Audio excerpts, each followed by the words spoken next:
नमस्कार दोस्तों आज 31 मई का डेट है और समय है शाम के 5 बजे जिस समय हम ये वीडियो रिकॉर्ड कर रहे हैं। हम आज बात करने वाले हैं इंडियन इक्विटी मार्केट के बारे में, जिसमें सेंसेक्स का, निफ्टी का, bank Nifty, mid cap 100, then defence, then IT, then metal, PSU banks and public sector enterprises. इसके अलावा रुपी डॉलर की मूवमेंट की हम बात करेंगे। पिछले हफ्ते में हमने जो लेट वीडियो दिया था उसका भी वैलिड रीज़न था, और इस हफ्ते भी लेट हम वीडियो शूट कर रहे हैं उसका भी सेम रीज़न है। लास्ट वीक हमने बात की थी कि हमें कुछ न्यूज़ आनी है यूएस और ईरान की, और वो आई थी, उसकी वजह से हमने लेट शूट किया था, और वो न्यूज़ पॉजिटिव थी जिसकी वजह से हमने पिछले मंडे को एक अच्छा खासा अप के साथ मार्केट को क्लोज होते हुए पाया। मंडे जो इस वीक का मंडे था, जिसमें मार्केट में 24,000 से ऊपर की मार्केट ने क्लोजिंग दी थी, और अगले दिन जब मार्केट खुली थी मंगलवार को, तो फॉलोअप के अंदर अपसाइड ही थी, और वो अपसाइड के बाद 60 पॉइंट ऊपर गया मार्केट, और वहाँ से 120 पॉइंट नीचे, मीन्स 118 पॉइंट का कुछ निफ्टी का क्लोजिंग फिगर रहा नेगेटिव के साथ। थर्ड डे भी कुछ इस तरह की फिगर रही, बट ओवरऑल 6 पॉइंट नेगेटिव के साथ मार्केट ने क्लोज किया। और फ्राइडे को तो एक कार्नेजी आया, और 3 बजे के बाद जो MSCI की सेलिंग थी, जिसकी वजह से 8,000 करोड़ की FI की सेलिंग थी, मतलब वैसे तो उनकी सेलिंग 21,000 करोड़ की थी, बट उन्होंने जो माल बेचा है 8,000 शायद कैश में बेचा है, तो ओवरऑल एक बड़ी सेलिंग थी, जिसकी वजह से निफ्टी 350 पॉइंट गिरा, और सेंसेक्स में करीबन 1,000 पॉइंट की प्लस की गिरावट आई। तो ये गिरावट क्या कहती है और आगे का क्या सिनेरियो बन रहा है, बिकॉज एस्ट्रोलॉजिकली हमें चीज़ें अच्छी दिख रही हैं जून के महीने में, और वो हम एक पॉजिटिव व्यू के साथ ही हम आज के एपिसोड में आए हैं। हमने पिछले हफ्ते भी आपको एपिसोड जब दिया था तब हमने बाय ऑन डिप्स ही बोला था, आज भी हम बाय ऑन डिप्स ही के साथ थंबनेल के साथ आए हैं। थर्ड वीक है, लास्ट वीक हमने जो बाय ऑन डिप्स किया उसमें मंडे को हमें एक अपसाइड मिली, प्रॉफिट जिसने बुक किया तो उनको तो खैर अच्छा प्रॉफिट मिला, और जिन्होंने मंगलवार, बुधवार और फ्राइडे को बाइंग करके गए हैं उनको अगले हफ्ते में एक अच्छी अपसाइड ज़रूर मिल सकती है। बट क्या अपसाइड रहेगी, कितना हो सकेगा, कितनी ग्रोथ होगी, उसको जानने के लिए पहले हम लास्ट वीक का जो पूरा परफॉर्मेंस है उसको हम रिव्यू कर लेते हैं। सेंसेक्स ने 74,775 पे क्लोज किया, 640 पॉइंट की डाउनसाइड है। पूरे महीने के अंदर सेंसेक्स बिल्कुल नैरो रेंज बाउंड में काम हुआ, 2.78% की डाउनसाइड पे क्लोज किया है। निफ्टी ने 23,547 पे क्लोज किया है, 23,547, 172 पॉइंट पूरे हफ्ते में लेस हुए हैं, और 1.87% की इसमें डाउनसाइड है। बैंक निफ्टी 54,239 पे क्लोज किया है, क्रूशियल सपोर्ट लेवल के ऊपर क्लोज हुआ है, 184 पॉइंट अपसाइड रहे हैं, और ओवरऑल पूरे मंथ में एक 1.14% की डाउनसाइड पे क्लोज किया है।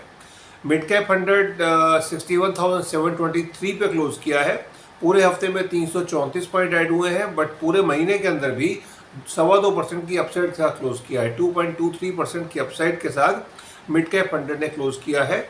आईटी में इस वीक में एक डेड कैट बाउंस बोल सकते हैं कुछ भी, बट 168 पॉइंट अपसाइड है, 29,080 पे क्लोज किया है, बट पूरे महीने के अंदर फ्लैटिश क्लोज है, कोई ग्रोथ नहीं है। पूरे हफ्ते, पूरे महीने में, मई के महीने में -0.56% की डाउनसाइड है।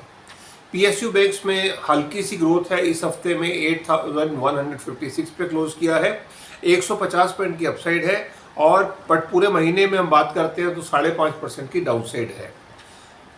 मेटल्स में 13,440 पे क्लोज किया है, पूरे हफ्ते के अंदर 169 पॉइंट्स की अपसाइड है, बट एमटीडी की बात करते हैं तो 2.5% की अपसाइड है, तो मेटल रीजनेबली ओके है। पब्लिक सेक्टर एंटरप्राइजेज 10,227 पे क्लोज किया है, 135 पॉइंट डाउनसाइड है, और एमटीडी में भी 5% की डाउनसाइड है। डिफेंस लास्ट मंथ काफ़ी अच्छा किया था, बट ये मई के महीने में कंसोलिडेशन को ही बोल सकते हैं, 9,107 पे क्लोज किया है, पूरे हफ्ते के अंदर 7 पॉइंट की अपसाइड है, पूरे महीने में 1.5% की कंसोलिडेशन के साथ क्लोज किया है अपसाइड के साथ। तो ये फिगर है रुपी, और रुपी भी हमारा फ्राइडे को क्लोज होके आया है, और 60 इस वीक में 66 पैसा की क्लोजिंग पॉजिटिव आई है, और एमटीडी में फिर भी 22% की डाउनसाइड है। तो ये पिछले हफ्ते में हमने फिगर देखी है, सपोर्ट लेवल पे चीज़ें हैं, बट हम एक अपसाइड की उम्मीद बिल्कुल कर रहे हैं इस हफ्ते में। और जो फ्राइडे को एक कार्नेज आया, अगर वो नहीं आता तो हम सेंसेक्स में और निफ्टी में भी अपसाइड पे ही क्लोज करते हैं। बट एनीवे, अगले हफ्ते में प्लैनेटरी सपोर्ट और बढ़ रही है, पॉजिटिविटी और बढ़ेगी, जिससे मार्केट में हम एक अपसाइड की उम्मीद बिल्कुल कर रहे हैं। नेक्स्ट वीक के अंदर सन की पोजीशन देखते हैं तो रोहिणी नक्षत्र में ही है, सेम टू सेम है, कोई फर्क नहीं है। मरकरी चेंज हो गए हैं, जेमिनी में आ गए हैं, और वो राहु की फिफ्थ आस्पेक्ट में भी हैं, जिसकी वजह से हम वोलेटाइल ट्रेड बिल्कुल देखने वाले हैं, वन साइड कभी अप कभी डाउन। और वो हमने फ्राइडे को भी देखा 3 बजे, जो एक बड़ी डाउन साइड आई, और इसको हम अरेस्ट होते हुए भी जल्दी देखेंगे, मे बी मंडे को ही। फ्राइडे को ये चेंज हुए हैं, बट ये आद्रा नक्षत्र में जाएंगे 2 तारीख को। ये राहु का नक्षत्र है, और अगले उसके बाद पूरे 4 दिन मंगलवार से लेकर फ्राइडे तक वो वहीं रहने वाले हैं। वीनस पुनर्वसु नक्षत्र में आज ही आ गए हैं सुबह 6 बजे। This is again good for market, ये मार्केट के लिए अच्छा है। और मार्स भरानी नक्षत्र में पूरे हफ्ते रहेंगे, और वो उनका चेंज तो ऑलरेडी 29 तारीख को हो चुका है। और वो जुपिटर के ऊपर, जुपिटर जब कैंसर में आ जाएंगे, उनके ऊपर 4th एस्पेक्ट भी उनका आएगा, which is again positive for the market. Jupiter cancer में आ रहे हैं 2 जून को, ट्यूसडे को सुबह 2 बजे, और ये यकीन मानिए 12 साल बाद आ रहे हैं। 12 साल पहले मोदी गवर्नमेंट इस कंट्री में शासन में आई थी, तो अब 12 साल के बाद जुपिटर आए हैं, तो वो ज़रूर कुछ गवर्नमेंट में भी बड़े चेंजेस करेंगे। और बड़े प्लेनेट जब भी चेंज करते हैं या नक्षत्र परिवर्तन करते हैं, तो एक बड़ा टेक्टोनिक शिफ्ट होता है, और वो शिफ्ट हम बिल्कुल होते हुए देखेंगे इस हफ्ते के अंदर। और शनिदेव भी उनका भी नक्षत्र बदल गया है, और वो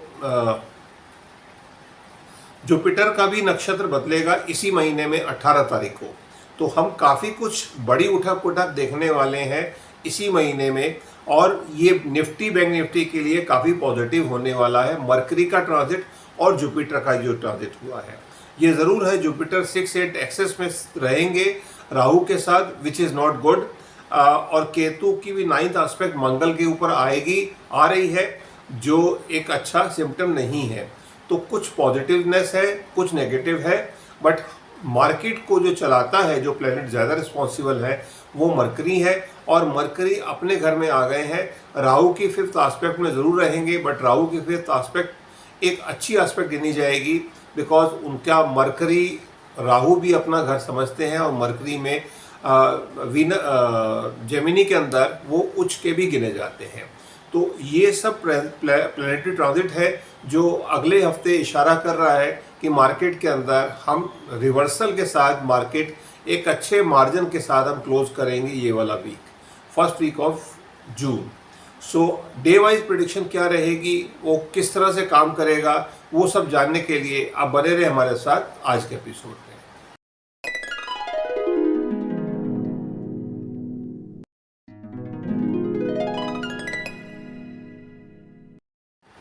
दोस्तों, आज के एपिसोड में आगे बढ़ने से पहले एज यूजुअल डिस्क्लेमर क्लॉज है, वो बताना ज़रूरी है that I am not a registered SEBI financial advisor, I am an astrologer, और मेरी सारी प्रेडिक्शन एस्ट्रोलॉजी बेस्ड रिसर्च के साथ होती हैं। तो आप इनको देखकर, सुनकर, समझकर अगर कोई ट्रेड लेते हैं मार्केट में, तो उसमें प्रॉफिट भी आप ही का रहेगा, लॉस भी आप ही का रहेगा, उसमें मेरा या मेरे चैनल का कोई जिम्मेवारी नहीं होगी। ये सब क्लियर करते हुए आप इनको देखें, सुनें, सोचें, समझें, और मेरी एडवाइस ये रहेगी, आप अपने रजिस्टर्ड फाइनेंशियल एडवाइज़र से एक बार सलाह ज़रूर ले लें ट्रेड लेने से पहले। चलिए, अब डिस्क्लेमर क्लॉज के बाद आप आगे बढ़ते हैं, और आपके सामने स्क्रीन के ऊपर एक नंबर आ रहा है। ये नंबर उन लोगों के लिए है जो हमारे चैनल पर नए आए हैं, फर्स्ट टाइमर हैं, पहली बार देख रहे हैं, और वो जानना चाहते हैं कि उनके होरोस्कोप में क्या कमियां हैं, उनको अगर ट्रेड में नुकसान हो रहे हैं तो वो क्यों हो रहे हैं। क्योंकि एक परमानेंट आपका होरोस्कोप होता है, जिसमें आपके होरोस्कोप में अगर प्लैनेट डेडली हाउसेस में है, 6 में, 8 में और 12 में, तो वो आपको एक परमानेंट लॉस देते हैं। और दशाओं पे भी सब चीज़ें डिपेंड करती हैं कि आपका समय कैसा चल रहा है, means you are having a favourable period और अनफेवरेबल पीरियड। इसके अलावा गोचर में प्लैनेट कैसे मूव कर रहे हैं और उसके हिसाब से एक बड़ा प्रॉफिट या बड़ा लॉस भी हो सकता है। जैसे हमने फरवरी, मार्च, अप्रैल में देखा, कुछ लोगों को विंडफॉल प्रॉफिट आए, हमारे कुछ क्लाइंट्स को, और कुछ लोगों को काफ़ी ज़बरदस्त लॉस भी हुए। तो वो प्लैनेटरी ट्रांजिट कैसे हैं उसको हम आपको डिफ़ाइन करके बता सकते हैं आपके होरोस्कोप में। ये फ्री ऑफ कॉस्ट सर्विस रहती है, इसके लिए कोई चार्जेस नहीं है। ये ज़रूर है 15 से 20 दिन की या अप टू 1 मंथ की वेटिंग पीरियड है। तो आप इस नंबर पर अपनी बर्थ डिटेल भेजिए, हम आपको समय अनुसार आपको टाइम देंगे, स्लॉट देंगे, जिसमें आप 15 मिनट के अंदर समझ सकते हैं, जान सकते हैं कि आपके लिए कौन सा ट्रेड अच्छा है और किस तरह से आपको प्रॉफिट हो सकता है। अगर कोई रेमेडी करनी होगी वो भी हम आपको free of cost he guide करेंगे। और इन केस अगर आपको हमारी गाइडेंस पसंद आ जाती है, आपको लगता है हम आपकी लाइफ के बारे में नियर टू रियलिटी बात कर रहे हैं, तो आप हमारे पेड सब्सक्राइबर भी बन सकते हैं। चलिए, ये सब बताते हुए वीडियो में आगे बढ़ते हैं और अगले हफ्ते के लिए हम जो प्रेडिक्शंस हैं उस पर आते हैं। 1 तारीख को मार्केट कल खुलेगी, तो सुबह 9 बजे कैंसर लगन उदय लगन रहेगा, 4 डिग्री के ऊपर रहेगा। मून स्कॉर्पियो में है, वो डेबिलिटेड गिने जाते हैं, 24 डिग्री के ऊपर रहेंगे। और उनका जो नक्षत्र रहेगा वो ज्येष्ठ नक्षत्र रहेगा, चरण 3 में मरकरी का नक्षत्र है। मरकरी 5th आस्पेक्ट में राहु के साथ है, तो हमें दोनों साइड की मार्केट बनते हुए दिखती है। मार्केट हमें शुरुआत में नीचे जाती हुई दिखती है और नीचे से रिवर्सल लगते हुए बिल्कुल दिखता है। तो मार्केट में क्लोजिंग जो होनी चाहिए वो पॉजिटिव होनी चाहिए। ओपनिंग गैप डाउन बिल्कुल हो सकती है। मार्केट में एक नीचे का द्वार खुल गया है, तो मार्केट में एक नीचे मार्केट जाएगी और वहाँ से रिवर्सल आना चाहिए। मंगलवार को 2 तारीख सब काफ़ी बड़ा दिन होगा। जुपिटर अपने एग्जॉल्टेड साइन में कैंसर में आ चुके होंगे। सुबह जब मार्केट खुलेगी, कैंसर लगन ही उदय लगन रहेगा, 5 डिग्री ऊपर रहेगा। मून धनु राशि में है और 6 डिग्री के ऊपर है और मूला नक्षत्र में है, चरण 3 में। ये केतु का नक्षत्र है। हम काफ़ी बड़ी अपसाइड की उम्मीद कर रहे हैं मंगलवार के दिन। मार्केट में हम अच्छी खासी अपसाइड की उम्मीद कर रहे हैं। ये मार्केट को आप ऐसा समझ सकते हैं, हम जो पिछले हफ्ते मार्केट छोड़ी थी उसका रिवर्स ये हफ्ते में हम प्ले आउट होते हुए देखेंगे। बुधवार की जो मार्केट रहेगी, कैंसर लगन उदय लगन रहेगा, 6 डिग्री ऊपर रहेगा। मून धनु राशि में 18 डिग्री के ऊपर है और पूर्वाषाढ़ा नक्षत्र में है, जो वीनस का नक्षत्र है। और टुडे मतलब क्या है कि इस दिन सन और सैटर्न दोनों सेम डिग्री के ऊपर रहेंगे। जो सुबह का समय होगा 18 डिग्री ऊपर रहेंगे। मार्केट में हमें पैरेलल योग बनते हुए दिखता है। मार्केट किधर भी क्लोज हो सकती है, तो नीचे भी जा सकती है और ऊपर भी जा सकती है। तो ये 1 बजे तक ट्रेंड क्लियर होगा। अगर मार्केट सुबह नीचे है तो नीचे ही रहेगी, और इन केस अगर ये ऊपर निकल गई है, सुबह से ग्रीन में है, तो ये ग्रीन पे ही क्लोज होगी। तो ये आपको टाइमलाइन हमने बताई है, 1 बजे का समय रहेगा, उसको आपको ध्यान रखना है। थर्सडे की जो मार्केट रहेगी, कैंसर लगन उदय लगन है, 60 डिग्री ऊपर रहेगा। मून कैप्रिकॉन में है, 0 डिग्री के ऊपर है और पूर्वाषाढ़ा नक्षत्र में है, सूर्य देव का नक्षत्र है। अपसाइड गारंटीड है। अपसाइड हम काफ़ी बड़ी अपसाइड की उम्मीद कर रहे हैं। थर्सडे के दिन मार्केट में एक अच्छी खासी रिकवरी के साथ मार्केट क्लोज होनी चाहिए। फ्राइडे की जो मार्केट रहेगी 5 तारीख को, कैंसर लगन उदय लगन है, 8 डिग्री ऊपर है।